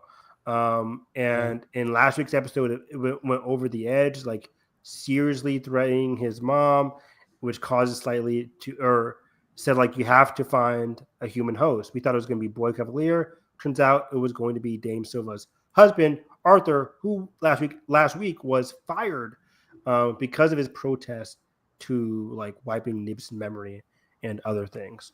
So he was fired, but along the way, he gave boat codes to Hermit, if I remember correctly. Yep. And then it also unplugged like the trackers on the hybrids, while also, it was trackers, the boat codes, and I think that was about it. Yeah. Which was yeah. a wonderful situation to find a Boy and Kirsch uncover because they're assessing the damage in the room. It's like, okay, let's go get one. I forget specifically which one that they were trying to track down, and then Kirsch was like, "Oh, they turned off the trackers." Like, which one? All of them. Fuck! He got so irritated. I'm like, this is the beginning of the end. I can't wait. Yep. So yeah, but then he has to leave the island. He has to hurry up and leave the island. But wait, something's going on wrong in the science lab. What's going wrong in the science lab? And then here comes Slightly, who needs help in the science lab. What a coincidence. I'm going to help you guys out in the science lab, and then I'm going to go home. Oh, boy. And then they go in the science lab. He sees what happens to Isaac and the fly creatures. He starts running away from the fly creature, but at the same time, the face hugger is out of his cage as well. Well, yeah, Slightly lets him out. Yeah. While he's distracted with Isaac. Yep. And it attacks Arthur and takes him over, and that's the death of Arthur in a crazy ending to last week's episode. So we think. Well, it is, but like. So we think. Yeah, exactly. You then cut to this week, we see Smee instantly open the door to see what's going on with Slightly and Arthur. It's like, is he okay? It's like, yeah. He's hiding him under the bed. He's a child. Nathan, this was disgusting. The way that trying to feed him. Like, oh, the sound design is disgusting. I don't need this. I don't know. I was all right. It was bad for me. I was like, I didn't like the sound of it at all. It is gross. I see people like get grossed out by seeing like it ooze out around the neck, but I'm like, it's just like he spilled the drink. It's whatever. It's not gore. It's not. It's just the sound of it all. The sound is really bad. I mean, it's like I'm used to seeing the face hugger, but like the texture is never not gross. And the fact that it's Zach's like breathing on the neck. So yeah, Slightly needs help from Smee. They both say like, "Hey, it's fine." It's like he's gonna wake up. Morrow promised me he's gonna wake up. He's gonna be. Morrow is terrible at explaining the life cycle of this to Slightly, thinking like, "Oh yeah, he has time." Don't. By the way, I think he would have had time if he didn't go back to his room for like how many hours was he just chilling in his room? True. If they went straight to the beach from not going to the room, they would have had plenty of time. I think we don't know how long Slightly was freaking out in his room, but either way, Smee helps him up. They promise that they understand like nothing bad is going to happen, and this turns into like, it's like Tweedledee and Tweedledum, not in like a mean way because they are kids. They have no idea what's going to happen, but like they're kids in adult bodies, and just felt like there's two bumbling idiots in the forest. Like, okay, what's going on? Oh, we got the body. Where'd the body go? Oh, like it turned into like a comedic kind of like act here, and then especially when Arthur comes in and the score starts playing, very funny like lighthearted kind of way. I was like, hey guys, what's going on here? It's just like, it was crazy. It was I really love the descent into it all, right? So like they first are hiding from the troops, and then they look back, and Arthur's body's gone, just completely gone, and it's like, oh, at first I'm like, oh, what? Because I think the facehugger would be on the ground or something next to it, right. And then it drops from the tree, and I'm just like, these fucking things, like, how did it get up there? But Arthur wakes up with a bit of amnesia. For a second, and they're convinced like, oh, there was an evacuation, there was an accident. Yeah, an accident. Like, as they're trying to stand on business with it, but terrible liars. Yeah. Like, oh, your wife's down at the beach. We're gonna meet her. Let's go. I was like, oh, okay. Thanks for saving me. And like, he's being genuine, and just the eternal guilt supplanted in that. But then he's slowly starts to get his memory back as well. Yeah, the flashes of like the events, and even in that, he doesn't know like the life cycle of this creature, but even with that, he's like, look, I understand that you're scared, but like, I can help you. Like, we will help you. Like, he's again just being a great parental figure. Truly is like the heart and soul of this show of innocence. Extremely innocent person, which never exists in this alien universe unless you're the main character. And even then, Wendy's not so innocent now. So yeah, it was so sad and tragic. But hey, you can't have an alien project, whether it's a TV show, a game, or a movie, without a chest bursting sequence. Right. And this one was insane. It was amazing. It was great to watch. Jalen was like, "Oh God, whoa, God!" I was like, "I love this shit. I love it." Yeah, he's like, the blood spurts out, and immediately he's like, help me. Oh, fuck. And they can't, and then he falls down, and it bursts, and Shmi's reaction, dude. Shmi's reaction, especially, like, blood sprayed on his face. He's just at a loss. He's disoriented, rightfully so. You said he was going to be okay. You said he was going to be okay. And all at the same time, the xenomorph quickly, like, runs off, and I'm also in a panic about that, because that means Slightly doesn't have it, and he's immediately trying to like look through the bushes for it, trying to find it. Also played very comedically too. He's like, "Oh fuck, where'd it go?" They're freaking out, crying, blood all over their faces. They turn around, and the thing is like, "Wee!" It was just like, "Oh God, it's gone." Odd detail for me that I was thinking about. It doesn't affect the plot whatsoever, but like, just seeing like how it's like coated in blood, the chest burster, when it comes out. And then ran through the sand. I'm like, oh, it's coated in sand. It's not. But like, in my brain, I'm like, oh no, it's like when you drop something in the sand. It's like, fuck. Yeah, it just probably slides off. It's for sure. But then, like, just in desperation to get the job done, he carries the body, Arthur's body there, which is all for naught. And it's just sad just to see, especially like later when they just end up leaving Arthur behind in the water to just float down. Yeah, let's get to that right now. Yeah, Marto's team finally meets up with Slightly. It's like, where's my Diet Dr. Kelp? What drink? So I was like, you guys, I've been pissed off. I'm like, we waited for you for like 5 minutes. Y'all weren't there. Y'all are late. Or maybe they're late. You never know. Yeah, they are late. So then they're like, okay, we're going to go to option 2. So option 1 probably just like get the alien from the body. Option 2 is now just capture the escaped alien by itself. As they're doing that, as you said, they drop Arthur's body, tragic. But then we cut to a glimpse of somebody capturing the alien, but we don't know who. Even though I instantly knew this was Curse. I was like, oh, this is. Did you Curse? Oh yeah, because I was like, Curse is watching them the whole time. Or not watching, but like he knew about the plan. He let them escape in the first place. So I was like, oh, this is Curse. But then I doubted myself when Curse went to go meet up with Marto. I'm like, wait, didn't you just capture the alien? How are you back at the facility? But it was time. Slams down a lunchbox. Yeah. He was like, booyah! Gotcha. Couldn't play me. So yeah, it was all like we talked about at the beginning of the episode. It was all part of the grand plan to capture Marto. Yes, and real quick, I love the shot when the troops rise out of the water. Their like helmets kind of look like xenomorphs. Badass. Yeah. Really good. That was really cool. Yeah, Marto's such a cool character. It's like, let's move into procedure. It's like so cool, so cool. He's just like, and just in showcasing like how cold and unfeeling he is. Arush is just trying to plead, like, you said you're not gonna hurt my mom, right? Like you promised, and he doesn't answer. He just walks past, just leaving him in panic. He does not care. Does not care whatsoever. No. I think at this point though, he's not gonna mess with them anymore. Yeah, probably not. Yeah, just a threat. So yeah, they're back at the facility. Morrow is captured. The second alien baby is captured, but it's probably going to grow to full size next week. And yeah, the question still remains though: what is Curse's grand plan? We'll have to see what happens. Is my theory correct that he's working with Wayland? Probably not. But if he is just working for the Boy Cavaliers, like, is he going to turn against him? Is he going to willingly watch the eye fuse with the boy or Joe or somebody? We'll never know. Well, we will know in a couple of days.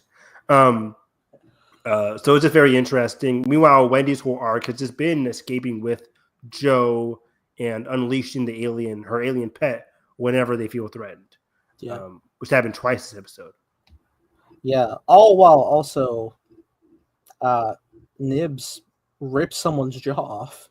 Yeah. Pure like Homelander style. Just like, boom! Don't piss me off. They threw Mr. Strawberry into the ocean. Maybe that's why.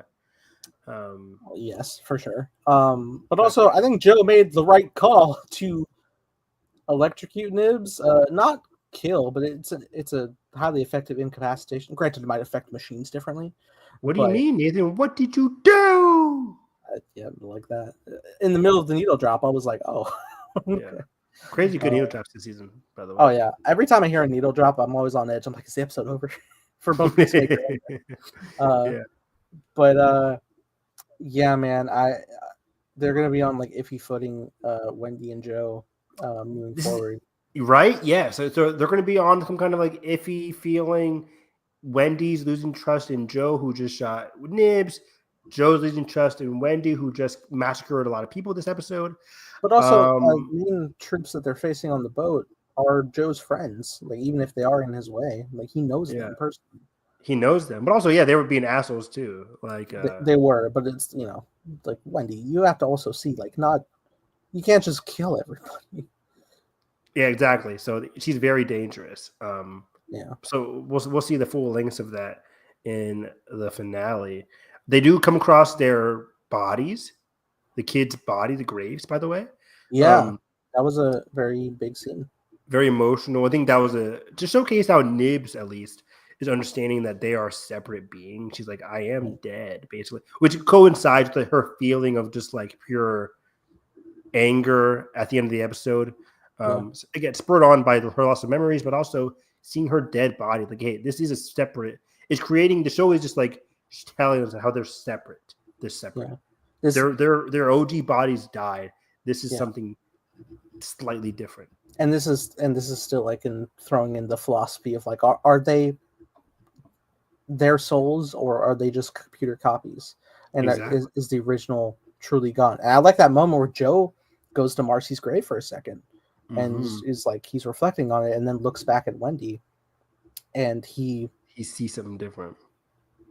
Maybe, but I think he also tries to bury it. Like he's living in the denial of like he doesn't want to lose this again. Agreed. Yeah, which makes his decision at the end where he's just like shoots Nibs in front of Wendy. Like, I'm sorry. It's like he's trying to like, bury it, tries to like not see it, but see no evil, right? So it's very important there. What else is happening this week? That's pretty much it. It's very fascinating. As we get into a lot of crossroads in the finale. Boy Cavalier and the Eye Creature and Joe or whoever's going to get attached to. Wendy's alien, the other second alien that is captured but soon to be let loose, obviously.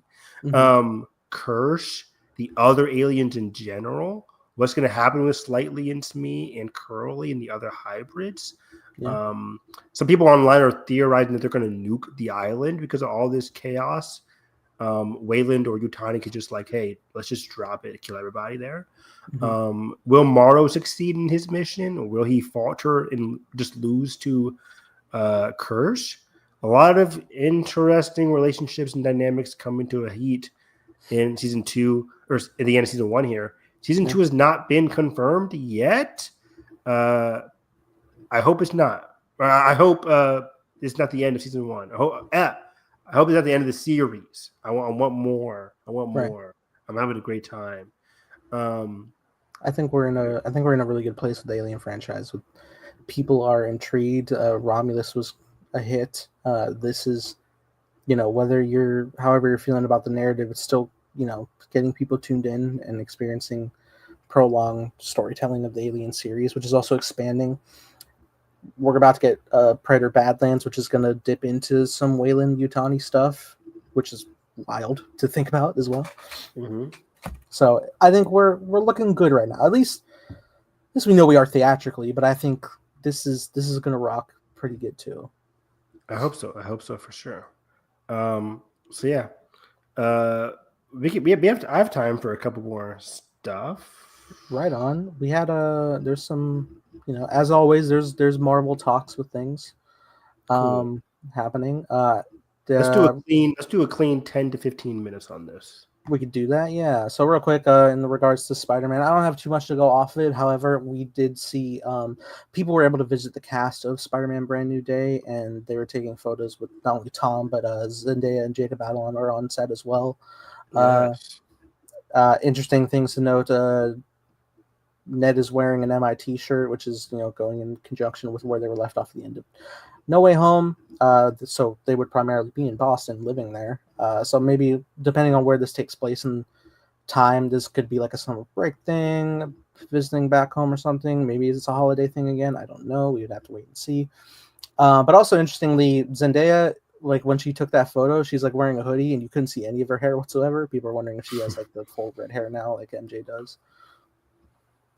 What do you think? I don't think so. I could see it. And I think that would be like a fun little thing, and also to help people to be like, "Hey, Sadie Sink is not MJ." Okay, guys. Is she filming? Is she filming all of her scenes for this, then doing Dune? She could have the hair thing for Dune. Probably right now. There's a new city that they're filming in right now, which both Tom and Zendaya were recently spotted in, so they're probably filming together. Granted, they're also traveling together because they're together. But also we know she's in the movie, so they probably are filming stuff. Because I remember I'm like, Denny said they're filming Dune over the summer. It's now September, so I'm like, it could be different. But yeah, you're right. I think they might just want to get her scenes out, her like 5 minutes of screen time in Brand New Day first, and then just like lock her in for Dune later. So yeah, I'm very curious to see how much screen time she has. Yeah, totally. In regards to Marvel stuff, in the realm of Doomsday, first off, we got our first real look at what Doom's gonna be looking like in the movie. There was a little bit, right? Art. Yeah, it's promotional art, which I think is true to it. It's kind of like similar, like the type of rendered art that you see on like toy packaging for movies that are coming out, which is pretty much 1-to-1 of the look of them in the movie. It's not like a still image of the actual person, but it's a mock-up of that is that. And it looks pretty good. It looks like Doom, obviously, but there's nice little elements, there's chainmail armor underneath. I was about to say the chainmail seems to be the prominent distinction here for Doomsday. Yeah. Also, a bit of the torso has pads that have symbols on them. Some people suggest maybe they're runes, maybe there's something else, maybe it's something in Latverian, but it's a very interesting and cool design. I think it looks really nice. Even to the mask looks very traditional, very very comic accurate. I figured it was more. Yeah, it seemed like the mask from Fantastic Four. But yeah, I got the sense that it was runes as well. Especially Doom is our science plus magic guy. So yeah, 2 and 2. Just thinking in the greater connectivity of Marvel and with Doom, we know Doom has a deep connection with the character of Mephisto. Do you think he'll play any part in the story? Given in the comics, the story of Doom having his mother's soul taken by Mephisto. Do you think anything will be branched together? I didn't know that. 0% chance. Okay. Yeah, I think they're going to stick to Mephisto being a prominent character on the Disney Plus side of things, with possibly Champions. I think that's when we'll get our next Mephisto Ironheart continuation. Fair enough. But yeah, I like the look of it. There was also a rumor, potentially, in regards to some functionality of Scarlet Witch in this, mainly in the form of variant that whatever X-Men universe we're going to be exploring, that Scarlet Witch will be a part of it, in the sense that Magneto is going to be ruling over Genosha with his children, which would include not only Quicksilver and Scarlet Witch, but also Polaris, their third child. Yeah. When did we hear about Polaris rumors? We talked about this a couple months ago. I don't know exactly when, but that was start? interesting to hear as well. We've never seen Polaris on screen outside of she is a character in the Gifted X-Men show that ran for a couple seasons. I saw 5 episodes of that, and then I stopped. Same. I liked what I saw, but it was okay. Yeah, it was too networky. But yeah, Polaris is such a fascinating and strong character. I remember we talked about Polaris. I forget what the conversation was about. But yeah, that could be a thing. You know, I think the Doomsday is going to want to keep it simple in terms of like the X-Men. I think they just want to be like, this is the same universe, from the end of Captain Marvel. All the X-Men that we see is going to be from that same universe. Absolutely. Which, granted, we don't know the number. We haven't really seen outside of Beast, but like Beast is like full giant comic accurate looking. Yeah. Though it is Kelsey Grammer. Like, we're getting the original cast and they're just going to be looking 100% accurate. Same way, like, you know, when you look at Channing Tatum, it's like, oh, that is the Gambit outfit. Everyone's going to look for one for one. Even right now, like in Deadpool Wolverine, Hugh Jackman is wearing yellow and blue tights. His whole X-Men timeline is gone, but you know, maybe this could be an instance where, like, hey, if he's looking for a new home, he can live on with them in that universe when everything finds its own path. I wouldn't mind that. I wouldn't mind that at all. He gets the second Days of Future Past ending. For sure. Maybe Laura stays with us. Laura stays with us because she needs. We can have a copy. It's fine. It's ridiculous. It should be easy. I just need to get a confirmation from Feige being like, you know, she's in the Disney family now. She's Artemis and Percy Jackson season 3.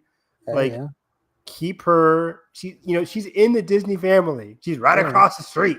Acolyte she was in. Like she was in Acolyte. It's like, come on, like just keep her as Laura Kinney. She's the right age. What is she? 26, 25 now? I don't know. I think she's 21. Is she that young? She's quite young. Logan was less than a decade ago. It's 12 years ago. It was right? It was 8 years ago. Daphne Keane. 20. Dang, she's just 20. That's crazy. So yeah, it's fascinating. I think they're gonna want to stick all the X-Men together. But Polaris would be cool to see. How Genosha, like how massive is Doomsday going to be? That was the thing. Genosha, Latveria, our Earth, New York, all that shit. Like, what are we seeing? And like, how much time are we spending there? And like, do you feel if we see a fully realized Genosha in an alternate timeline we're not coming back to, does that undercut the idea of getting to it in the actual new X-Men iteration? Or are we going to be starting X-Men from a young starting point that we'll have to build to Genosha? I like what you just said. Yeah.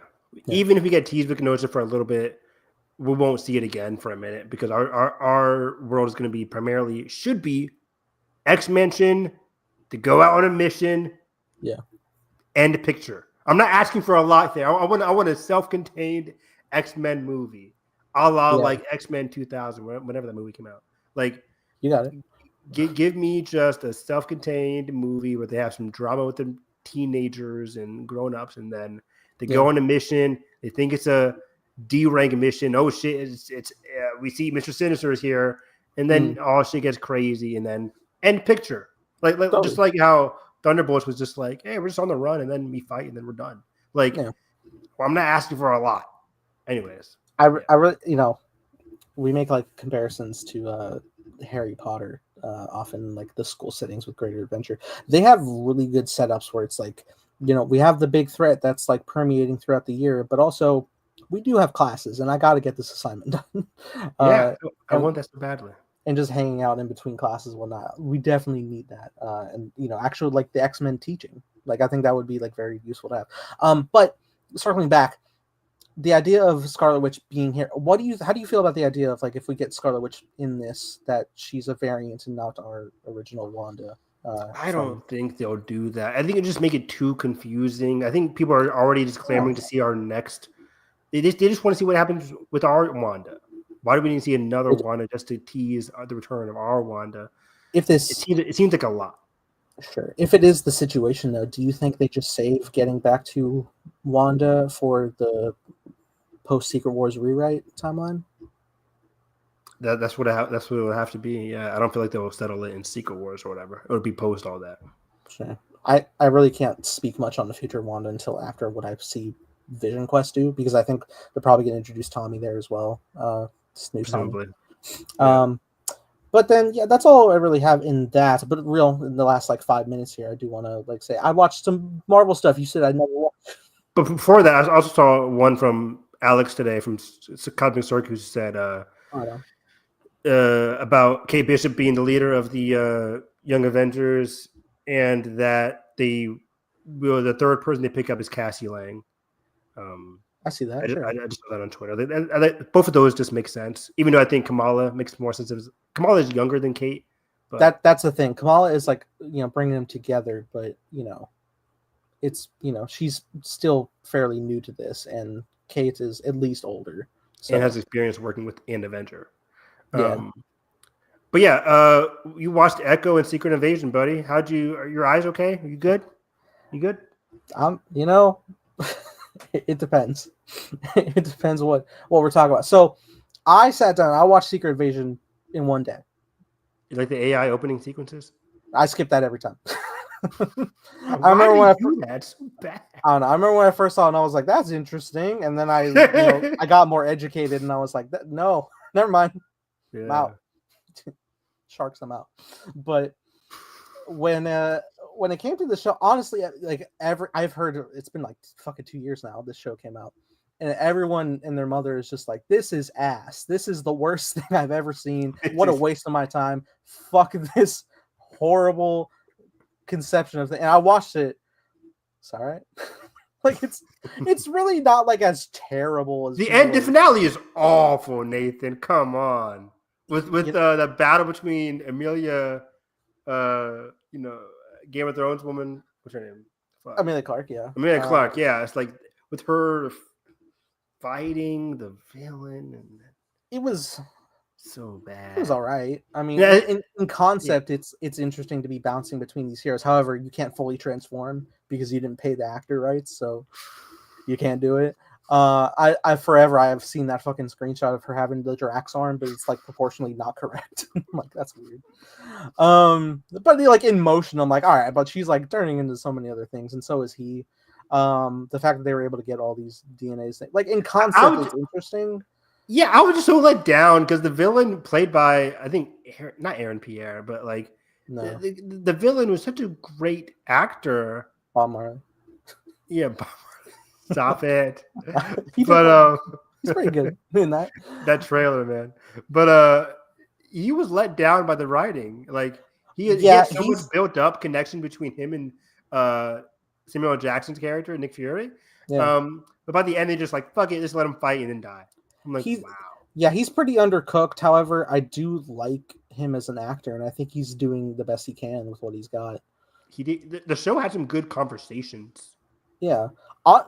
Honestly, I really liked a lot of the characterization scenes with Nick and the different people around him, even though at the start it's just like, you're so washed up, Nick. The old Nick Fury would have been on top of all this, and it feels like there's a lot of that. It's like, are you sure you're as good as you used to be? And like, they kill Homegirl in the premiere episode.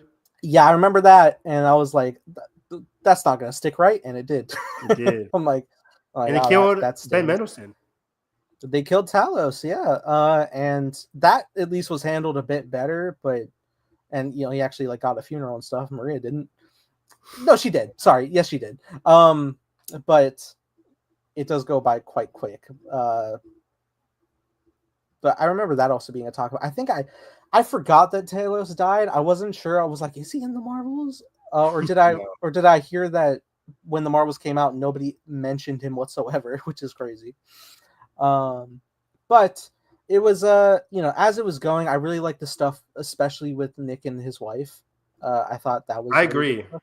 I agree. I thought she was really good too.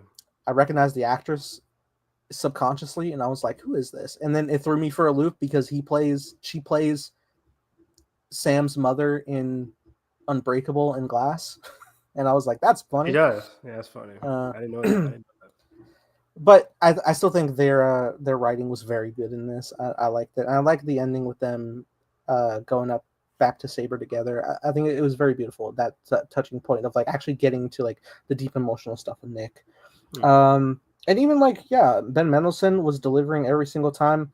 My main issues were primarily with the villain being undercooked, but then also the stuff with Rhodey was Bad. in concept. This is a good like if you can only like afford one guy to pull in from like an existing person we know, and also Martin Freeman for a second, which I think timeline wise this was like he is him in Wakanda forever, but then this happens and this is just real quick.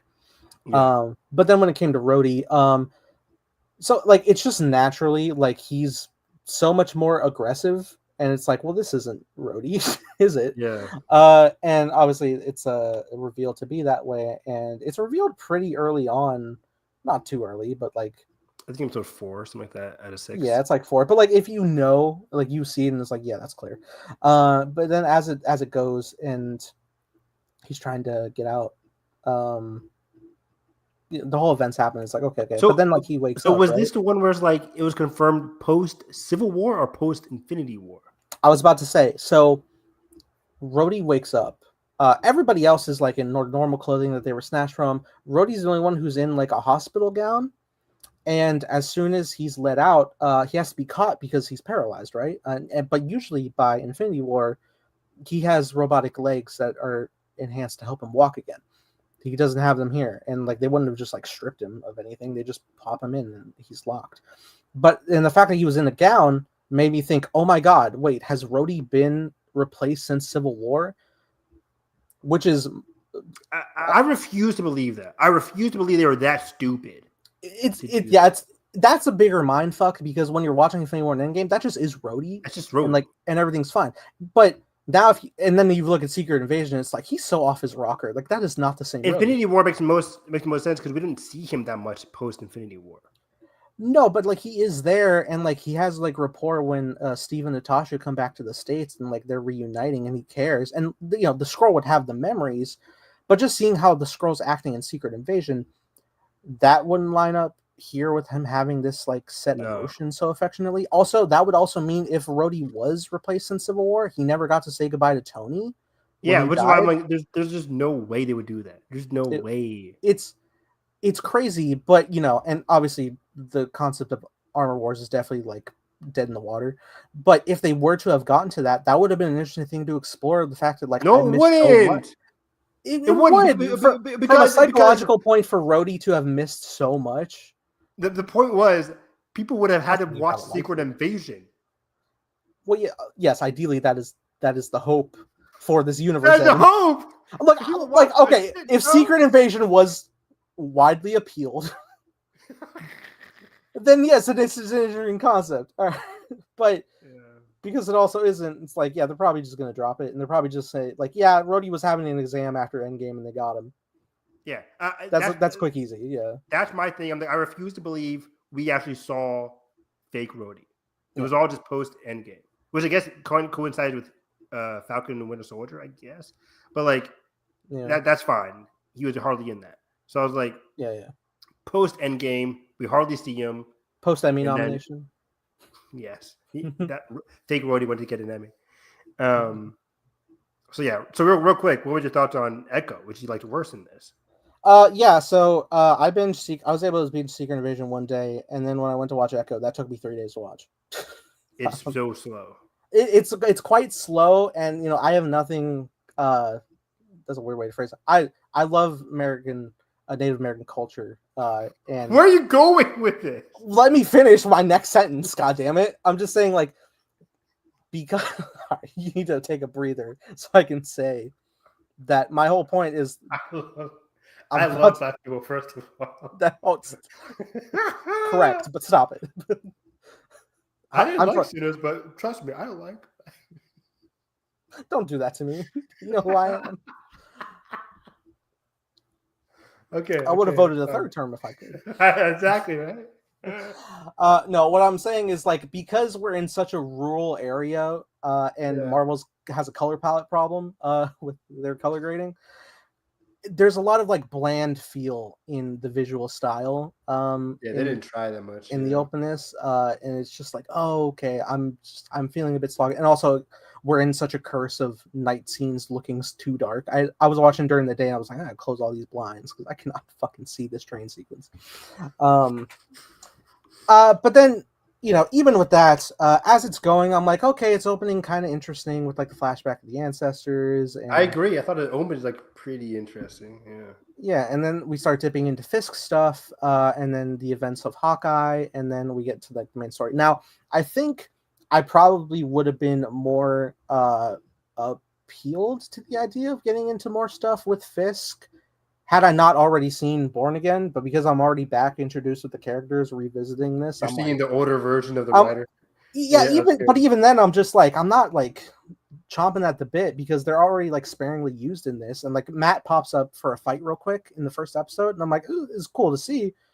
But also, I've just seen a whole season of Matt where he's so iffishly characterized in that first season. Same with Fisk as well, and I'm watching him here, and I'm just like, okay. I like the end finale with Fisk where he's like getting introspective, revisiting the his past. So like that's kind of interesting, but I feel like all of the interesting stuff that they were able to explore with Maya kind of was already tackled in Hawkeye with like the revenge for Ronin. I think that was my big thing too. Like we didn't dive that deeply into Maya, even though the show was trying to tell us they did. And the show, the narrative, the story just rolled around in circles. We didn't achieve much episode to episode. There wasn't a strong progression throughout the entire series. Her relationship to her friend was kind of okay, but it also just wasn't that complex or interesting. It was just kind of stale. And then, her relationship to Fisk was also just kind of meh. It didn't really go anywhere either. Yeah. And so that's just kind of like is what it is. They tee up him to become mayor, and I'm like, okay, I go watch Daredevil now. But like, outside of like, I think it was her uncle, the guy who owns the skating rink. He was a stand-up. I liked him quite a bit. Everybody else didn't do too much. I like the grandpa. I think he was pretty good. I like that actor in a number of things when he pops up. But yeah, everything else feels a little undercooked, and it's not helping that we only have 5 episodes, and yet at the same time, I still feel like this was stretched. 5 episodes, and it felt very like wow. Taking a while. This was under a banner called Marvel Spotlight, which I was like, oh, okay, interesting. Could this have been a special presentation? Probably. Though I will say I am happy that something like this exists, because I know there definitely is like somewhere out there are fans of the character Echo who think like we never would have gotten this deep of an exploration ever. So the fact that something like this exists is cool, but it didn't do much for me. It felt slow. Even like the whole build up to like the ancestral power didn't feel earned. They were like building it up, but like I was looking at the runtime and I was like, there's 10 minutes left with credits for this final whatever this is. There is just no time to dive into this. It just it felt like it took too long to get there in the first place, and by the time we got it, I lost interest. And even when we got it, it was so short. It's more so like Maya's motivation to become like this new Kingpin in essence, but then trying to find that. I forgot about that. Yeah, that was her arc. Yeah, that was the driving force for a lot of it, and I'm just like, oh, that was why? And I have like, and I like the actress in the setting of Hawkeye. I think she does really well, but I feel like she's just like super stoic in this, and she has no levity.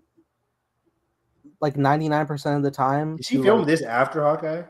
I think so. Because you're right. I think I liked her more in Hawkeye than in this. Yeah, because I think she works well with having like other characters who aren't as serious, because virtually everybody's serious in this except for like one of her family friends who's like that dude with the truck. But even then, past that like first or second episode, they don't really engage together anymore for the rest of it. And I'm just like, Maya has nobody to play off with to like have levity, so everything is very serious but also bland. And that's why it took me 3 days to watch. I was like, I felt out of breath like going into the next thing, but then I pushed through, and yeah, some interesting things here and there, but it didn't hit the mark for me like I would hope something like this character could have hit. I agree completely. Everything you're saying, it felt flat, unforgettable to say the least. And just if you want to get like the Native American culture and like the mysticism imbued, that episode of What If with I'm trying to remember her name, but that original character, season 2, yeah, where a lot of it was also in the native language, like that was really great. And I like her character. And then granted, then she's like, and now we're in the What If multiverse final battle stuff, and it's like, yeah, but her main locked episode is like, that's great, and I want to see more of her. So let's see more of that. But if we ever get more of Maya, I hope she has better writing and settings and characters to bounce off of. We won't see her again. You always say that, and then something happens. Yeah, we won't see them again. She's in Doomsday, Evan. Didn't you know? Not at all. Not at all, boy. But yeah, that's about it. Find me on Twitter, Harris EV9. Next week, talking about the finale of Alien Earth. Hopefully, by then we get a renewal for season 2. Maybe, hopefully. We'll talk about Peacemaker season 2, episode 6.